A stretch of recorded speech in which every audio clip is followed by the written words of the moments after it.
Hello everyone, welcome to my channel Hena album. আগের দিন আমি তোমাদের সঙ্গে যে ভিডিওটা শেয়ার করেছি সেখানে আমি বলেছিলাম অর্গ্যানিক হেনা ইউজ করার জন্য।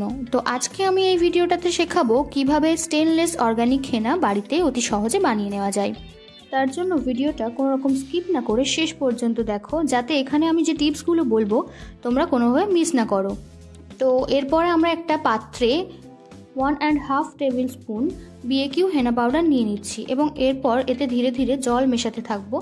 এখানে বলে রাখি, এই জলের মেজারমেন্টটা কোনো বাধা ধরা নেই, কারণ এটা আমরা প্র্যাকটিস করছি। বিভিন্ন আর্টিস্ট বিভিন্ন রকমভাবে থিকনেস রাখার জন্য জলটা ইউজ করে। একটা জিনিস খেয়াল রাখতে হবে যে পেস্টটা যেন খুব পাতলা না হয়ে যায়। তো এভাবে এরপর আমরা জলটা দেওয়ার পরে এটাকে খুব সুন্দরভাবে মিক্সড করতে থাকবো। মিক্সটা ততক্ষণ পর্যন্ত করব যতক্ষণ এই পেস্টটা ম্যাশড পটেটোর আকার না নেয়। যত ভালো করে তোমরা মিক্সড করবে পেস্টটা তত সুন্দর হবে।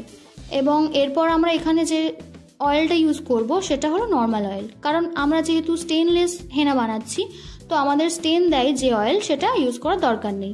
এক্ষেত্রে তোমাদের সুবিধাটা কি হবে, যেহেতু স্টেন দেয় যে অয়েল তার প্রচুর দাম, সুতরাং তোমাদের কিছুটা সাশ্রয় হবে।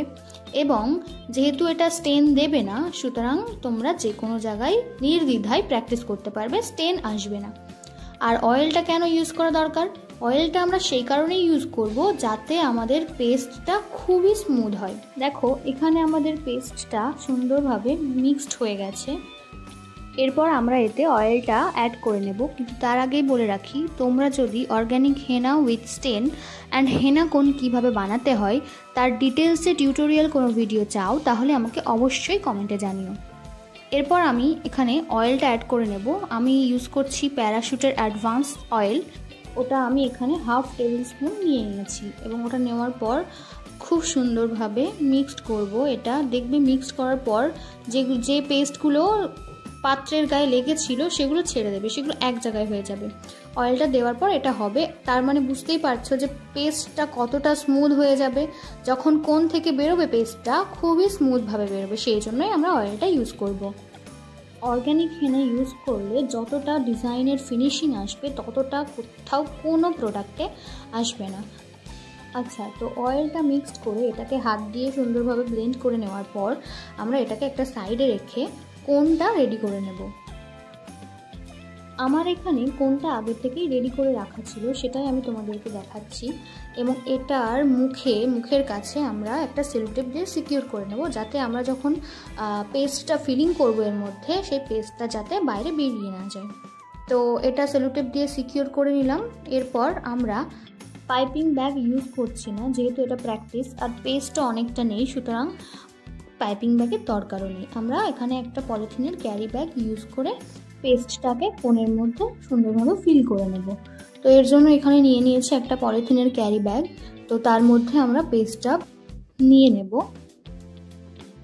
আর তোমরা কিন্তু যতটা সম্ভব চেষ্টা করবে যাতে আমাদের পেস্টটা ওয়েস্ট না হয়, যেহেতু পেস্ট বানাতে যে পাউডারটা ইউজ করা হয় সেটা কস্টলি। তোমরা যখন ইউজ করবে অবশ্যই জানতে পারবে যে কতটা কস্টলি, সুতরাং চেষ্টা করবে যতটা ওয়েস্ট না করে ইউজ করা যায়। এরপর আমরা যে পলিথিনটা একটা গ্লাসের মুখে নিয়ে নিয়েছিলাম যাতে পেস্টটা ঢালতে আমাদের সুবিধা হয়, তো সেই পলিথিনটা তুলে নিয়ে ওর মুখের কাছটা কিছুটা পেঁচ লাগিয়ে নেব এবং এরপর আমরা পেস্টটা কোণের মধ্যে সুন্দরভাবে ফিল করে নেব। এবং আমাদের খেয়াল রাখতে হবে যে কোণটার যেটা আছে তার মধ্যে যেন আমরা পুরোপুরি পেস্টটা না দিয়ে দিই, কিছুটা জায়গা আমাদেরকে ফাঁকা রাখতে হবে যাতে ওভারলোড হয়ে পেস্টটা আমাদের বেরিয়ে না যায়। তো তারপর আমরা সেলোটেপ দিয়ে ওর মুখটাকে সিকিউর করে নেব প্যাকিং করার জন্য। তো দেখো এইভাবে এই প্রসেসটা তোমরা ফলো করে এটাকে সিকিউর করবে।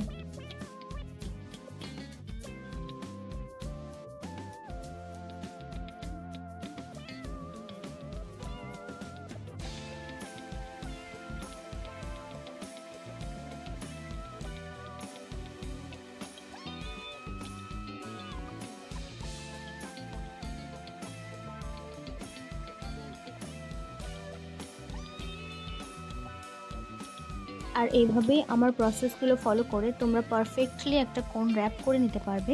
যদি আমার ভিডিওটা ভালো লেগে থাকে তাহলে লাইক, শেয়ার আর সাবস্ক্রাইব করে আমার পাশে থাকো। অবশ্যই বেল আইকনটা ক্লিক করতে ভুলো না। Thanks for watching.